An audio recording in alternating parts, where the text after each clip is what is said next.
And you're the only one that can see comments. So I am switching over here, so I will be able to see comments. Facebook Live, how we doing, guys? I Before and think after the moment. Hi, Facebook land. Malcolm's running late. He never does that, so it's kind of cool. We will rib him about it. Whether we'll do it or not, we don't know. I mean, it's pretty rare for Malcolm to run late, so. I know. All right, let's see. All right, let me just make sure. I want to be able to see that in case anybody says anything on Facebook. All right, cool. All right, we're up and live. Oh, real quick before we do this, somebody asked me last week, I always have some manner of beverage, even though I haven't poured it yet. So this week, I have a new favorite. It's called Redwood Empire Lost Monarch. You would actually like this, Rory. No burn. Well, it's still a bourbon. It's a whiskey, I should say. Clocks in at 45%, but they're blending both bourbon and rye. It's really sweet, and it's really got a nice flavor to it. So I think you might like it. Yeah, that's how it sounds like bourbon or rye. So. Yeah, but the combination of the two might be the trick that you need. And when Paul says I don't like the burn of bourbon, he's not referring to the sensation. No, it's not the ABV. Referring to the fact that in order to make bourbon, you just take cheap whiskey and you burn a tire in it. Listen, I didn't say peated scotches, which I say people who really like heavy peated scotches just hate their taste buds. Or they have good memories of campfire smoke at the coast. Well, the smell's fine. I don't know why anybody would want to drink it. That's like a cigar. Like, it's kind of nice being somewhat on the periphery of people smoking cigars, but to actually consume it, I don't understand. I tried it. You were there. I don't get it. Yeah. Yeah. It's the ritual. The best is walking in the next morning and the secret squirrel looked at me and he goes, "So mouth feel like an ashtray?" I was like, "Yes. When does this go away?" He goes, "But the next day." Ugh, this is terrible. Why would anybody do this? It's because it got paired with a ritual very early that was important. So I missed that ritual. Same. Most people, there are a lot of things that people do because of the memories, not because of the sensation. My brother was commenting. My mother's now, being cared with my brother, and I won't say too much, but she likes a certain type of espresso. So I had that sent to her. She was very happy. My brother was commenting how he tried to get her a nice Keurig and they would have the reusable, et cetera things. But she wanted the garbage instant stuff that you teaspoon in. And that's simply because that's what her mother and father used. So that ritual, that memory's strong, right? Yeah. So Jay says happy Sunday, and Eric says the more peat the better. Yeah. But why? Eric, have you tried Peat Monster? Oh, so Peat Monster is actually a whiskey, right? It's not a Scotch. It's a bourbon. It's from Compass Box. They usually do Scotches. So okay. I'm thinking of Smokehead. Yeah. There's a bourbon called Smokehead. That's what I'm thinking of. And there's a Big Smoke, and then there's a Peat Monster. There's some, which I think are going a little bit far. But those Lagavulin and things like that, I'm like, man. Lagavulin is nice. It smells like a gas can on fire. I don't understand it. You're just trying to take my burning tire thing and turn it around. No, but it doesn't. I remember the first time I ever smelled it. It was Cow Isla, and it was so smoky. I smelled it. I was like, oh, why would you drink this on purpose? This is horrible. Eric says he has not tried it. And Lisa Abbott's watching. What's up, Lisa? So we're not going to just tap dance until we don't know, because we don't know when Malcolm's going to show up. So we were going to talk a little bit about weaponized weaknesses. Trying to take advantage of the things that you recognize in yourself that other people might identify as a weakness, and turning them to your advantage in some way, shape, or form. Would you like to lead out, Mr. Miller? I was going to kick it to you, but I was going to throw out some. Okay, so classical jujitsu, the real stuff, is based almost entirely on that paradigm. The assumption is, and remember that the old system of jujitsu were actually very simple. They weren't things that you'd study for your whole life. They were your emergency first aid kit if you broke or dropped your spear or your sword. So the assumption was you were facing a trained, armed, and armored person at extremely close range when you had just fucked up really badly. So from a position of disadvantage. So they rethought the physical stuff to, if I'm totally fucking screwed, what do I have left? And it boils down to a really small list of principles. One of which, and we argue about this because I have it on my concepts, not my principles, is adaptability, which that's the Jew in the name. It's right there. Jujitsu is, it gets translated a lot. My sensei translated as adaptability, which I've loved and have never had any reason to change.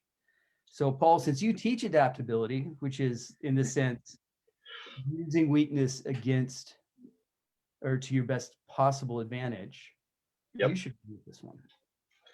So I'll go with the personal story first. Malcolm brought this topic up earlier. Speaking of which, he's jumping in right now. Cool. The fun part is, as Malcolm jumps in, Malcolm put this into we have a chat going with the directors of Chiron, and Malcolm put this into the chat, noting some of the individual weaknesses that he knows we have turned into our advantages. So we joke all the time about the Tammy file that is written somewhere about all of us. So it's like, apparently Malcolm's got the same Batman file as well, just like, What's up, Mr. Rivers? What's going on, guys? So I was going to say, mine is, I recognize I am a fiery, emotional, Italian, Irish born Bostonian, and I wear a lot of things right here on the sleeve for everybody to see. So my default is, I know I have no poker face. So I default to smiling as a general. The best way I can cover it is by showing emotion that I can control in some way, shape, or form. But the good news is that also works to diffuse most situations. My staff prefers me to tell people no professionally, because they're like, if we tell them no, they get mad at us. If you tell them no, they're all happy about it. And I'm sure there's some sort of like, well, the guy in charge is saying no, but they're like, also the way you do it, you do it with a big smile, you make it less of a personal thing, you tell them no for all the right reasons, and you're happy while you're doing it, and they take that emotion from, I think, the face for the most part. Seems to work for whatever reason. As Rory says, a lot of things, like, you don't necessarily think about why they work when they are working.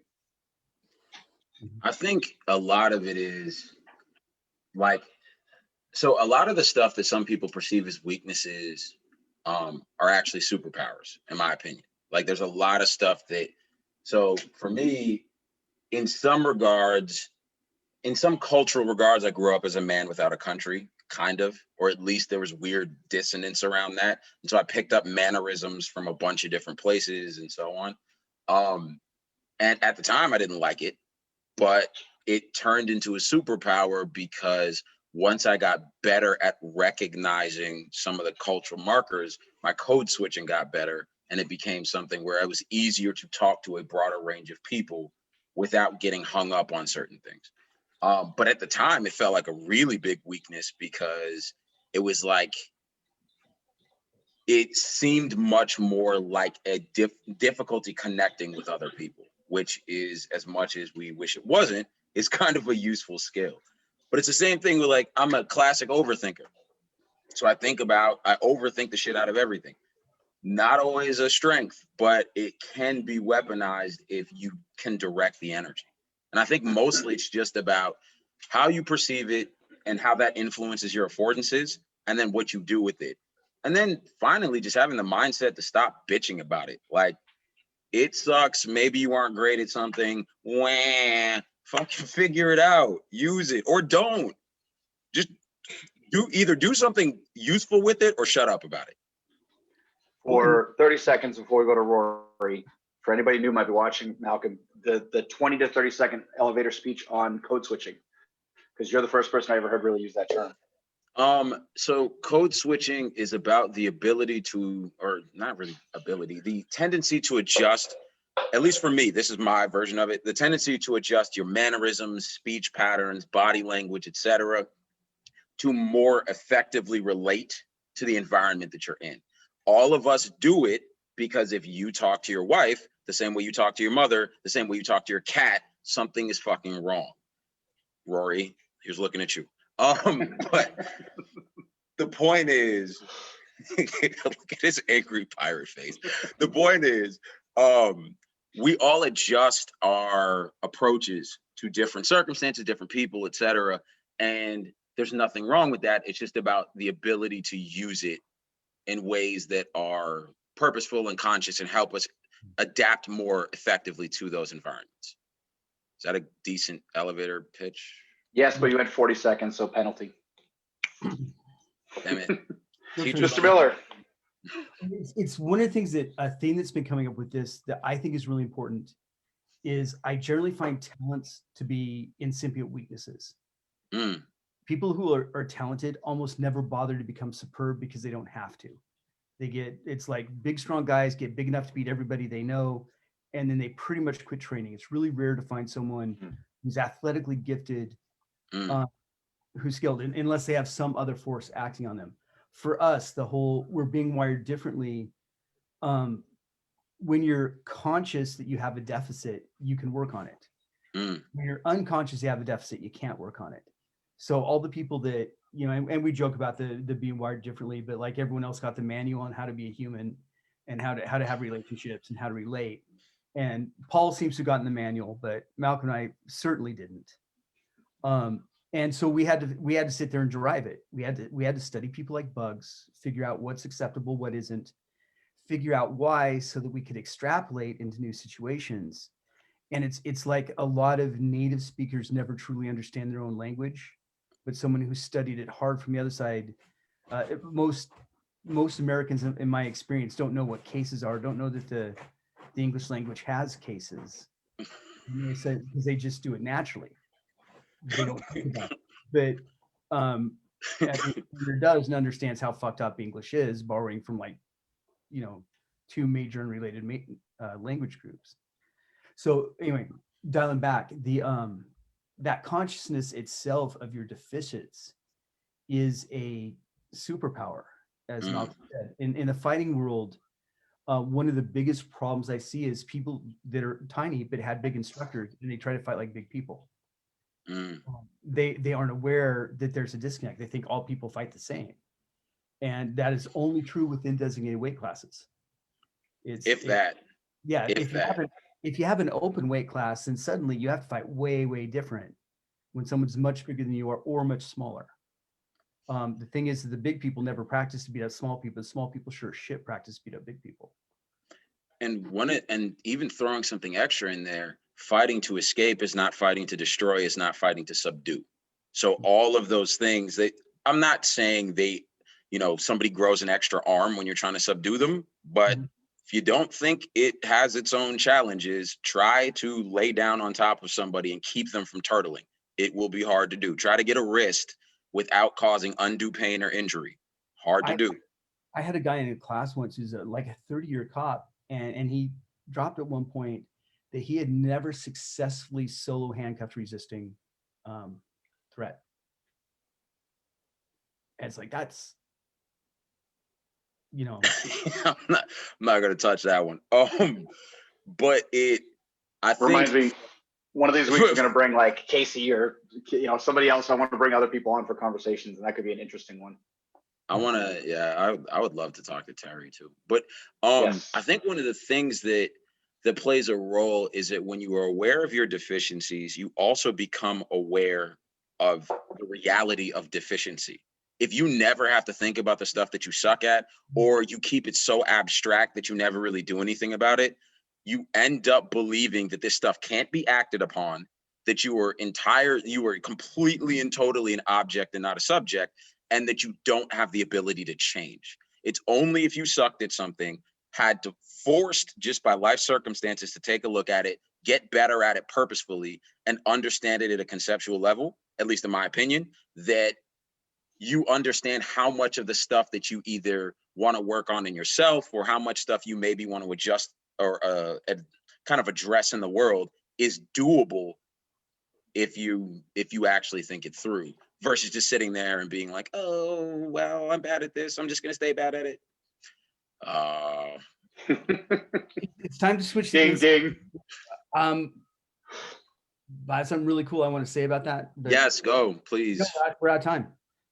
Oh, Rory, Rory with the heavy duty FOMO. I'm impressed.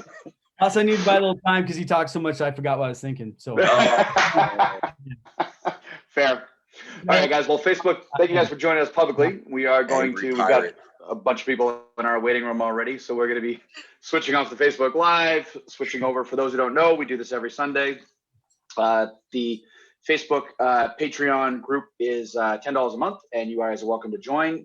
Everybody that's in the group is invited to join the Sunday chat, and we always share the videos in case you miss it. You get to see it later, which is kind of a bonus. So, well, part of it. We don't record all of it. There's always a unrecorded, unscripted part. So, thank you guys for joining, guys.